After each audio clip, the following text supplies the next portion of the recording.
ये टॉपिक्स हैं हमारे पास। बजट इकोनॉमिक्स का टॉपिक है। बजट क्या होता है, बजट लाने के क्या फायदे हैं, बजट कौन लेकर के आता है और बजट का उद्देश्य क्या होता है। तो बजट क्या होता है इसकी बात करते हैं हम सबसे पहले कि बजट इकोनॉमी में जो फाइनेंस मिनिस्टर आपने सुना होगा निर्मला सीतारमण जी, जो 2022 में 1 फरवरी को जो बजट पार्लियामेंट में लेकर के आती है, उस बजट का क्या महत्व है। बजट अगर हम देखें तो बजट के अंदर क्या होता है, व्यय और आय और व्यय, जो गवर्नमेंट की आय है और गवर्नमेंट का जो खर्च है उसका एक लेखा जोखा होता है। मतलब गवर्नमेंट क्या करेगी, गवर्नमेंट को कितना पैसा आया है और गवर्नमेंट उस पैसे को कहां कहां खर्च करेगी, उसका पूरा एक संक्षिप्त ब्यौरा बजट के अंदर दिया जाता है। बजट के ऊपर अगर हम क्वेश्चंस की बात करें तो एसएससी, बैंकिंग या अदर एग्जाम्स की बात करें तो इनके पॉइंट ऑफ व्यू से क्वेश्चंस आते हैं डायरेक्ट। जैसे फॉर एग्जांपल क्वेश्चंस आपको आया कि भाई ये बताइए पेपरलेस बजट सबसे पहले कब आया था। पेपरलेस बजट सबसे पहले कब आया था, 2021-22 में। इसी तरीके से क्वेश्चन और आ सकते हैं, जैसे बजट एक जनरल बजट होता है और दूसरा होता है इंटरिम बजट, सामान्य बजट और अंतरिम बजट। अब ये अंतरिम बजट क्या है, इस पर क्वेश्चंस लास्ट टाइम भी पूछा गया था। अंतरिम बजट की अगर हम बात करें तो अंतरिम बजट तब लाया जाता है जब इलेक्शन का दौर हो।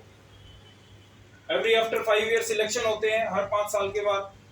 तो जब इलेक्शन का समय नजदीक होता है, मान लो 2024 में मई के महीने में इलेक्शन हो और बजट हमारा आना है 1 फरवरी को, तो हम पूरे साल का बजट तो निकालेंगे नहीं, हम निकालेंगे करीब 4-5 महीने का बजट।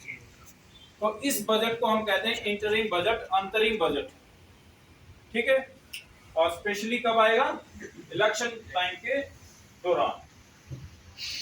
अब और क्वेश्चन जो हम बात करें इस टॉपिक से रिलेटेड, बजट से रिलेटेड कुछ फैक्चुअल क्वेश्चन होते हैं, जैसे बजट किस आर्टिकल में, किस अनुच्छेद में है।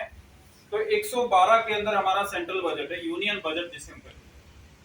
अब ये बात ध्यान देना है कि बजट वर्ड, बजट शब्द का प्रयोग कहीं भी कॉन्स्टिट्यूशन में नहीं किया गया, किसी भी आर्टिकल में। उसमें क्या लिखा गया है, एनुअल फाइनेंशियल स्टेटमेंट, वार्षिक वित्तीय विवरण। ठीक है, एनुअल फाइनेंशियल स्टेटमेंट। तो ये क्वेश्चंस भी लास्ट टाइम पूछा जा चुका है कि बजट वर्ड कॉन्स्टिट्यूशन में है या नहीं है, तो ये नहीं है। स्टेट जो बजट होता है, राज्यों का बजट, उसका आर्टिकल 202 में विवरण आपको मिलेगा। कॉन्स्टिट्यूशन में जो आर्टिकल 202 है, 202, उसमें राज्यों का जो बजट पेश किया जाता है उसके बारे में संक्षिप्त आपको ब्यौरा मिलेगा।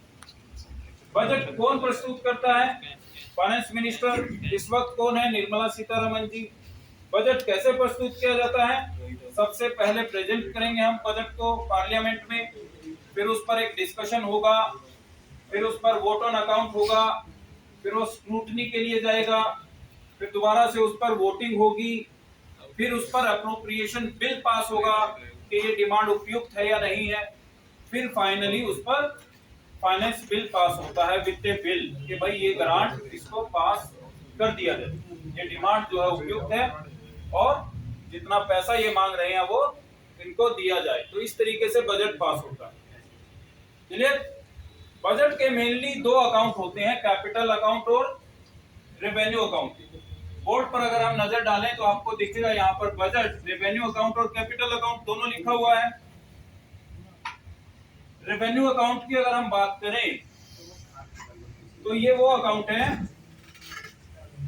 जिसके अंदर गवर्नमेंट को कुछ प्राप्ति होती है, मतलब कुछ रिसिप्ट्स की फॉर्म में, कुछ रसीद की फॉर्म में पैसा आता है गवर्नमेंट को और फिर वो रसीद की फॉर्म में ही खर्च भी होता है।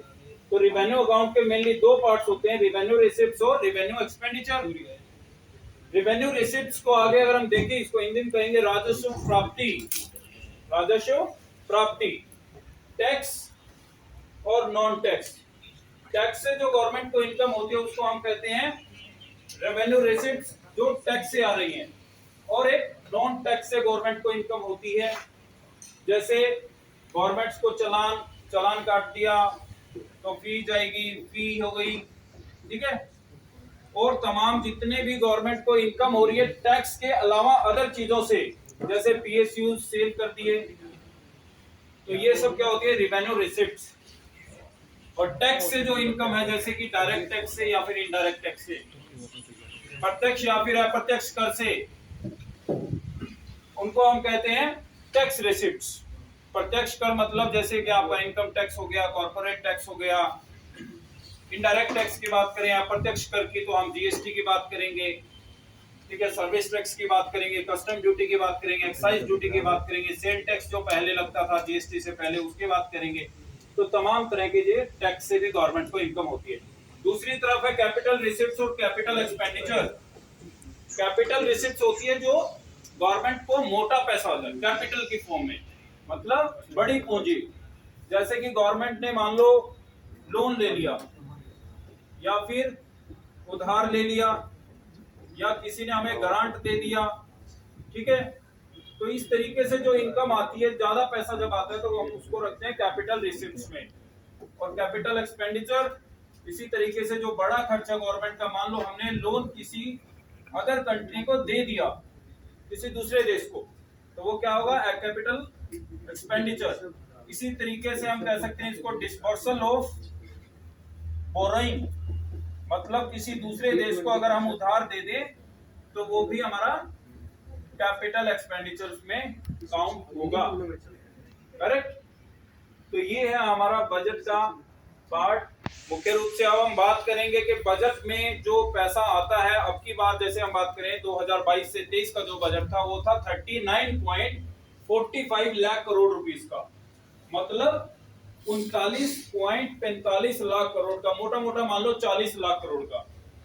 इसमें जो गवर्नमेंट को इनकम होती है और गवर्नमेंट खर्च किस सेक्टर पर ज्यादा करती है उसकी हम बात करेंगे। मोटे मोटे तौर पर क्वेश्चन आपसे ये पूछा जाएगा, जैसे एसएससी में पहले भी पूछे जा चुके हैं ये क्वेश्चंस, स्टेट सर्विसेज में पूछे जा चुके हैं और अन्य एग्जाम्स में भी, कि गवर्नमेंट को जो पैसा आता है वो सबसे ज्यादा किस सेक्टर से आता है।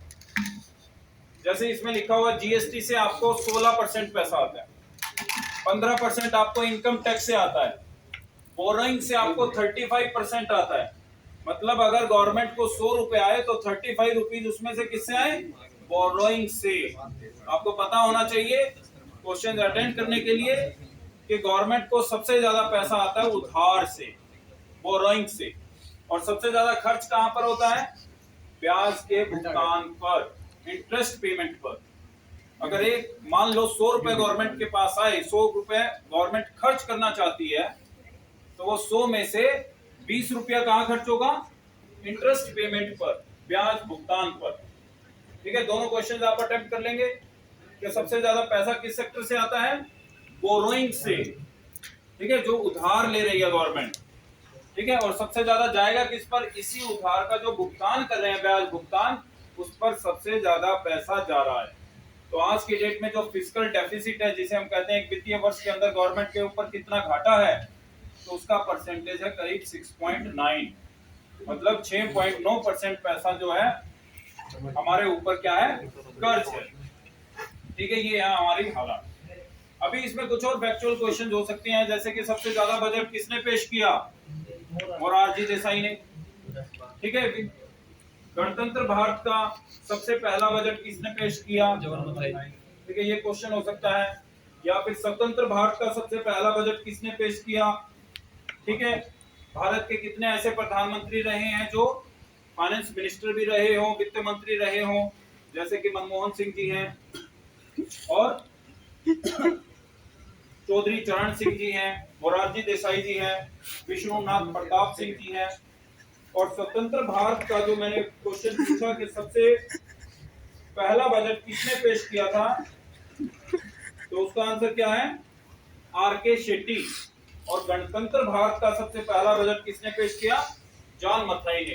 तो इस तरीके के क्वेश्चंस आपके आएंगे। आई होप कि आप क्वेश्चंस को इजीली अटेम्प्ट करेंगे। सबका बहुत बहुत धन्यवाद।